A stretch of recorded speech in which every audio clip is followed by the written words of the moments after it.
Welcome to Motor Field India channel. मेरा नाम है देवराज शर्मा और आज हम करेंगे एथर 450X वर्जन 3 का हाई स्पीड रेंज टेस्ट। हम इसको पूरे टाइम वॉक मोड में रखेंगे जो इसका हाई परफॉर्मेंस मोड है और चेक करेंगे कि ये हमें कितना रेंज देती है।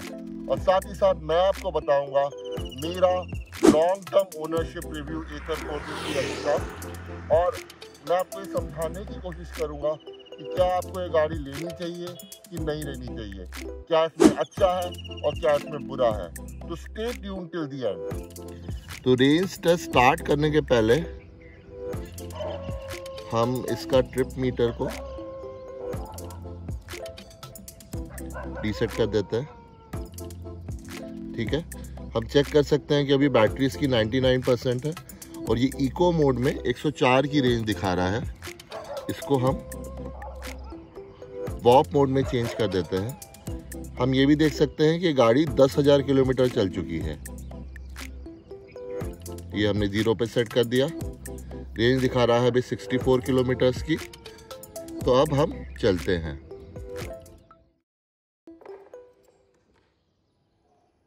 Let's go. This is typical Ather pickup. इसका acceleration will put a smile on your face. जब मैंने फर्स्ट टाइम एथर की टेस्ट राइड ली थी तो इसका एक्सेलरेशन एक्सपीरियंस करते ही मैंने मन बना लिया था कि मुझे यही गाड़ी लेनी है। ट्रैफिक लाइट ग्रीन होने पर ये अच्छी गाड़ियों को पीछे छोड़ देती है। अगर कंपैरिजन किया जाए तो इसका पिकअप एक 150 सीसी बाइक के बराबर है, बट पेट्रोल इंजन की तरह इसमें बिल्कुल भी वाइब्रेशंस नहीं होते हैं, जो इसकी राइड को सुपर स्मूथ बनाता है। किसी स्मूथ हाईवे पे इसे भगाने में ऐसा लगता है जैसे आप किसी सोफे पे बैठे हुए हैं और ज़मीन से लग के गाड़ी उड़ रही है। ये एक्सपीरियंस आपको पेट्रोल इंजन कभी भी नहीं दे सकता है।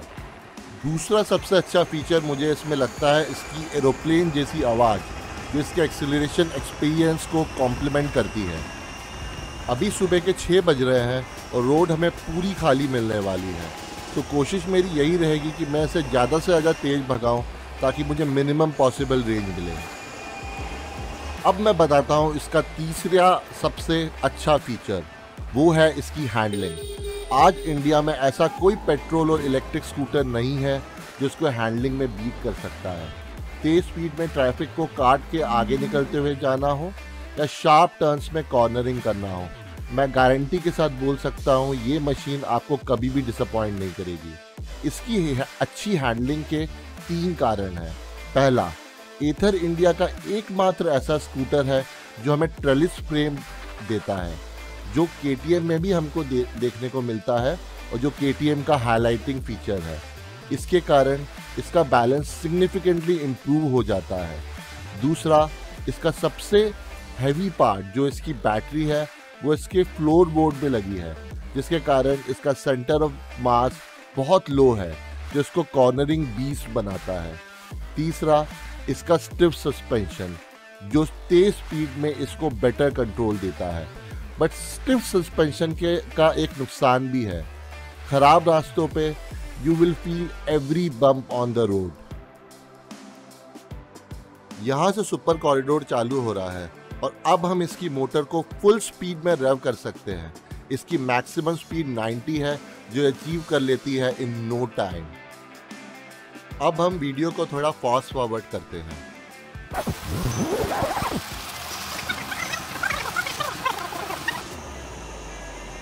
कुछ लोग बोलते हैं कि इलेक्ट्रिक स्कूटर स्लो पे स्लो हो जाता है, बट एथर के साथ ऐसा कुछ भी नहीं होता। मैं एथर को फुल स्पीड पे फ्लाईओवर पे चढ़ा रहा हूँ और इसके परफॉर्मेंस में कोई फ़र्क नहीं पड़ रहा है। अभी 2 लोग भी बैठे होते तो इसको कोई फ़र्क नहीं पड़ता। चौथा फीचर जो मुझे अच्छा लगता है इसमें, वो है इसके ब्रेक्स। इसमें फ्रंट और बैक दोनों टायर्स में डिस्क ब्रेक देखने को मिलते हैं। इसकी ब्रेकिंग बहुत ही प्रिसाइज है, जो बिल्कुल भी स्पॉन्जी नहीं है, जो जनरली हमें रॉयल एनफील्ड की बाइक्स में देखने को मिलता है। जितना प्रेशर आप लीवर पे लगाओगे एग्जैक्टली उतनी ही स्पीड कम होगी। बट इसकी ब्रेकिंग में एक प्रॉब्लम है। अगर आप तेज़ स्पीड पे ब्रेक पीछे वाला दबाओगे और तो गाड़ी स्किड हो जाती है। इसलिए होता है क्योंकि ये स्कूटर के टायर छोटे हैं, क्योंकि है तो ये स्कूटर ही, इसका ये सॉल्यूशन हो सकता था कि अगर एथर इसमें ABS देता, और एथर जिस प्राइस पॉइंट पे बिकता है मेरे हिसाब से एथर को इसमें ABS देना ही चाहिए। हो सकता है कि एथर फ्यूचर वर्जन्स में हमें ABS दे। अभी हम 5.3 किलोमीटर चल चुके हैं और रिमेनिंग रेंज 56 किलोमीटर्स है। अब हम वीडियो को फास्ट फॉरवर्ड करते हैं और देखते हैं जब 30 किलोमीटर्स रेंज बचेगी तब ये स्कूटर कितने किलोमीटर चलता है।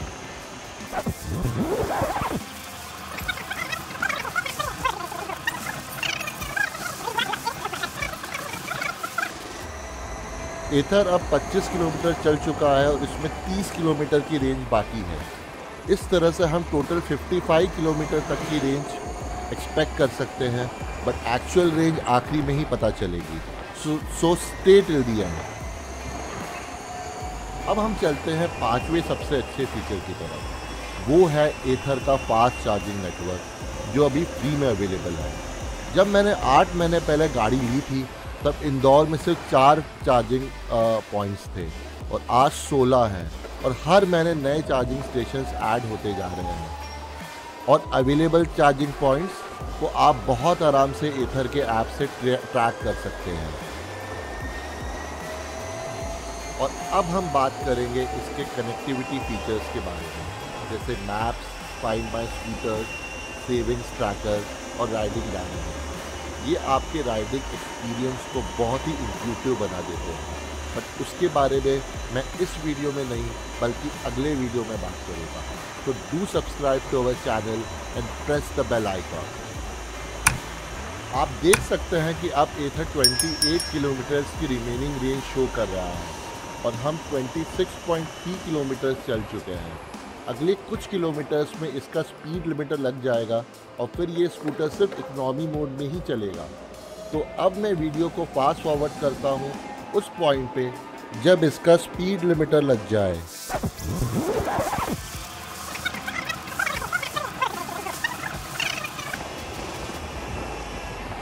15 किलोमीटर की रेंज बची है, जल्दी ही इसका स्पीड लिमिटर लग जाना चाहिए।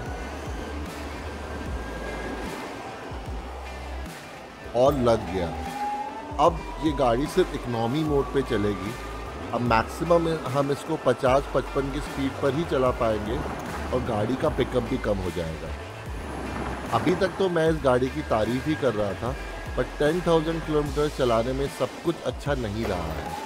कुछ प्रॉब्लम्स मैंने फेस की है, इनके बारे में सिर्फ वो जान सकता है जिसने एथर को ओन किया है। तो आगे हम उन प्रॉब्लम्स के बारे में बात करेंगे।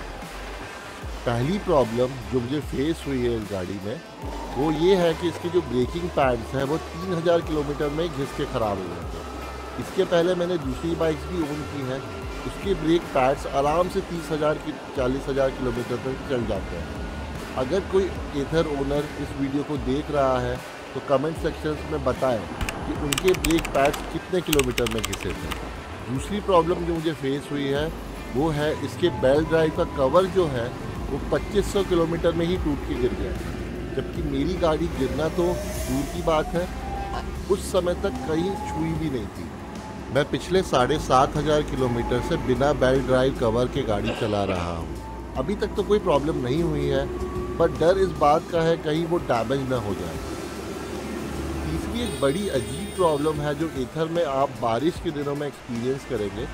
इसके पीछे का मडगार्ड टायर को ढंग से कवर नहीं करता है, तो अगर आपका स्कूटर पानी या कीचड़ से क्रॉस करता है तो चीटे पीछे वाली सीट में पड़ते हैं। अब तक हम 37.1 किलोमीटर चल चुके हैं और गाड़ी 13 किलोमीटर की रेंज और दिखा रही है। अब हम इस वीडियो को थोड़ा और फास्ट फॉरवर्ड करते हैं।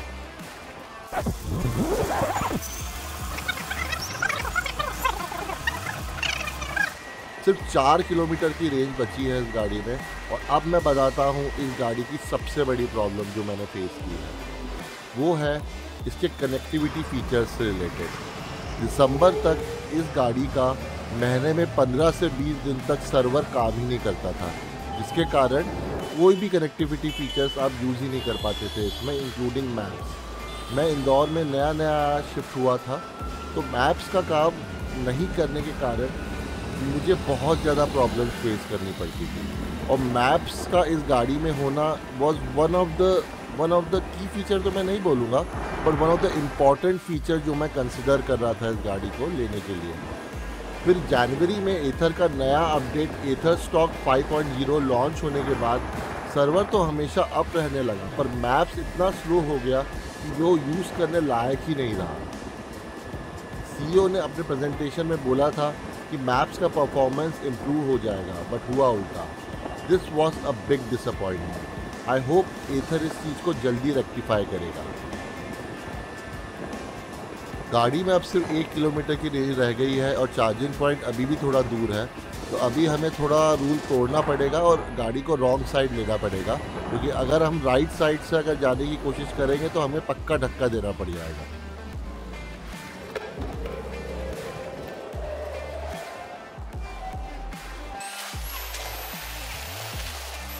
और रेंज 0 किलोमीटर हो गई है। चार्जिंग स्टेशन ऑलमोस्ट आ ही गया है, तो मुझे लगता है कि हम वहाँ तक पहुँच जाएंगे।